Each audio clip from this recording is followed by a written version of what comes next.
Tourism. Can the world be saved from over-tourism? We've officially entered the era of too much tourism. We have officially entered the era of too much tourism. Sand has been removed by tourists from famous beaches, and some cities impose fines on very tourists just for sitting down in a crowded hotspots. As local people fear being priced out of their towns and cities, stringent rules and limitations are imposed on holiday rentals. In Thailand, one popular destination has been closed indefinitely to allow its ecosystem to recover from the millions of tourists who have visited over recent years. Tourism taxes are becoming more common and in some areas are being used to restrict access to all but the wealthier clienteles. In a recent forum, tourism experts said that over-tourism was real. The overcrowding on the streets, the rising rents, and the hostility of residents, they can't be denied. Over-tourism takes different forms in different places. In European cities, the overcrowding and the pressure on the resources such as energy, water, and health services are obvious.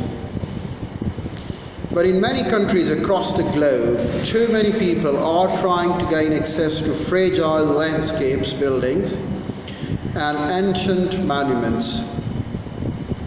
In Iceland, the situation is different. The growth has been very fast, explained the country's head of tourism. She was quick to clarify that there are advantages to this tourism boom. Iceland's economy has been transformed. It's improved our lives. We enjoy a wider range of services, and we can fly to more destinations.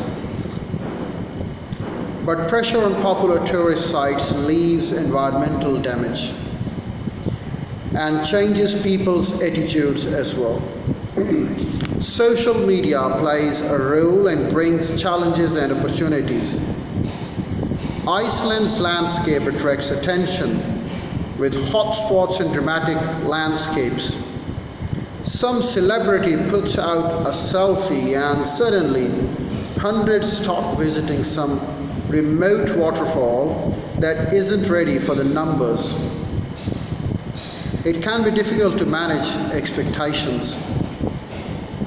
Over-tourism impacts housing and the lives of the local people and does not always bring benefits.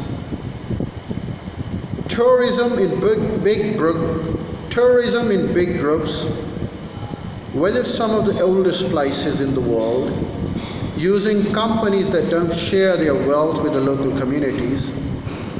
That creates conflict with the population because they consider that tourist hotspots to be theirs. That's their own culture, their own ancestors, and they get no benefits, said one expert. It is not just a matter of going no benefits to the local community. The thing is not to talk about the sharing of the benefits. The thing is that sometimes a tourist site has not been well planned, has not been well equipped, has not been well developed, and then all of a sudden tourists start arriving there because one of the celebrities had snapped a picture there, and after sharing that selfie, after sharing that snapshot, it becomes a hot spot for the tourist. And when the tourists arrive there in high numbers, it always destroys the ecosystem.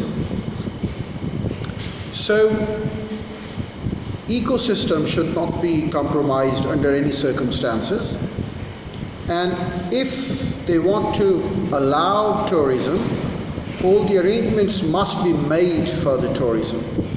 Otherwise, it has been rightly called as over tourism, which is not beneficial at all.